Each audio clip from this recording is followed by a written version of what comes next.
দেশ জেনারেল ইন্স্যুরেন্সের বার্ষিক সাধারণ সভা অনুষ্ঠিত। কোম্পানিটি 31 ডিসেম্বর 2024 সমাপ্ত হিসাব বছরের জন্য শেয়ার হোল্ডারদের প্রতি 1% নগদ লভ্যাংশ অনুমোদন করেছে।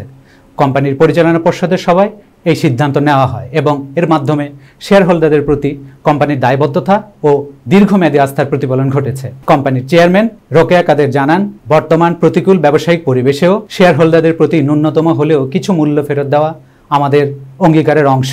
আলোচ্য বছরে কোম্পানির শেয়ার প্রতি লোকসান হয়েছে 40 পয়সা। আগের বছরে শেয়ার প্রতি আয় ছিল 1 টাকা 4 পয়সা।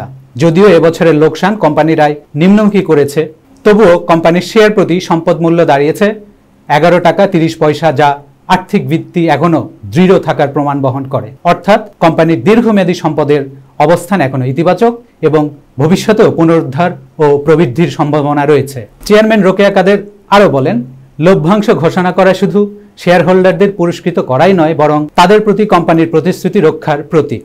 দেশ জেনারেল ইন্স্যুরেন্স সবসময় শেয়ার হোল্ডারদের স্বার্থকে অগ্রাধিকার দিয়ে পরিচালিত হচ্ছে এবং সামনের দিনগুলোতেও এই ধারাবাহিকতা বজায় রাখবে। কোম্পানির বার্ষিক সাধারণ সভা আজ সকাল 10টায় ডিজিটাল প্ল্যাটফর্মে অনুষ্ঠিত হয়েছে। শেয়ার হোল্ডারদের অংশগ্রহণ নিশ্চিত করতে এর জন্য 17 জুলাই রেকর্ড তারিখ নির্ধারণ করা হয়েছিল। এজিএমে 2024 হিসাব বছরের আর্থিক প্রতিবেদন অনুমোদন, লভ্যাংশ চূড়ান্ত অনুমোদন এবং ভবিষ্যৎ পরিকল্পনা নিয়ে বিস্তারিত আলোচনা করা হয়। বার্ষিক সাধারণ সভার সিদ্ধান্ত এবং ইতিবাচক বার্তা প্রমাণ করছে যে দেশ জেনারেল ইন্স্যুরেন্স লোকসান সত্ত্বেও স্থিতিশীল অবস্থান ধরে রাখতে চায় এবং শেয়ার হোল্ডারদের আস্থা অটুট রাখার জন্য কার্যকর পদক্ষেপ নিচ্ছে।